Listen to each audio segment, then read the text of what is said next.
ভারত জোড়ো ন্যায়যাত্রার মাঝপথে হাসিমারা এয়ারবেস থেকে দিল্লি উড়ে গিয়েছেন রাহুল গান্ধী, কিন্তু তা সত্ত্বেও আলিপুরদুয়ারের মাধবপুর এলাকার একটি রেস্টুরেন্ট থেকে খাবার গেল রাহুল গান্ধীর জন্য। হাসিমারা এয়ারবেসে বিশেষ কন্টেনারে করে কংগ্রেস সাংসদের জন্য খাবার পৌঁছে দেওয়া হয়। সেখান থেকে রাহুল গান্ধী নিরাপত্তার দায়িত্বে থাকা কর্মীরা ওই রেস্টুরেন্ট কর্তৃপক্ষের কাছ থেকে খাবারগুলি সংগ্রহ করেন।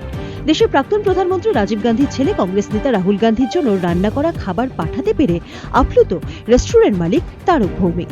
বৃহস্পতিবার সকাল 8টা নাগাদ একটা অজানা নম্বর থেকে রাহুল গান্ধীর জন্য খাবারের অর্ডার করা হয় বলে জানিয়েছেন তারকবাবু। এর কিছুক্ষণ পরেই জেলা কংগ্রেসের কার্যকরী সভাপতি শান্তনু দেবনাথ খাবারের তালিকা পাঠান দোকান মালিককে।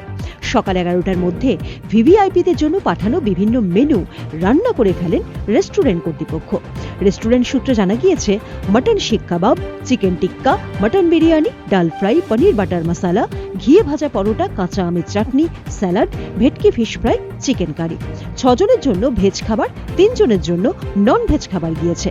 রেস্টুরেন্টের কুক বাপ্পি রায় জানান, এদিন তিনি দোকান মালিকের ফোন পেয়ে তড়িঘড়ি সকাল 8:30টার মধ্যেই চলে আসেন। এত বড় একজন ভিভিআইপির জন্য রান্না করার সুযোগ পেয়ে তিনিও খুশি। আমি বাড়িতে ঘুমিয়েছিলাম, হঠাৎ করে হোটেল থেকে আমার ফোন আসে। তারপরে আমি তাড়াহুড়ো চলে আসি। এই 8টায় হোটেলে ঢুকে পড়েছি। পরে যখন আমি হোটেলে ঢোকার পরে দেখি যে রাহুল গান্ধীর খাবার।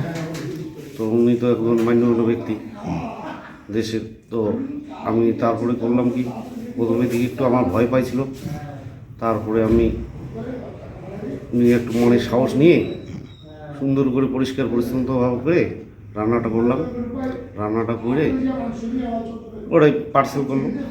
পার্সেল করে তারা ওরা নিয়ে গেল। এই 11টার দিকে আমি কমপ্লিট দিয়েছি, 10:30টা হবে।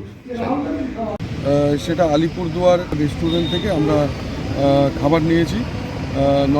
ননভেজ আইটেম আছে কিছু, মটন বিরিয়ানি আছে, মটন শিক কাবাব আছে, চিকেন টিক্কা আছে, গ্রিলড ফিশ আছে, চিকেন কারি আছে, পরাঠা আছে, তারপর আপনার পনির আছে, ডাল আছে। উনি কোথায় লাঞ্চ করবেন?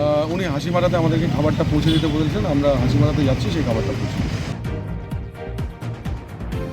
আলিপুরদুয়ার থেকে মনীন্দ্র নারায়ণ সিংহের রিপোর্ট, উত্তরবঙ্গ সংবাদ।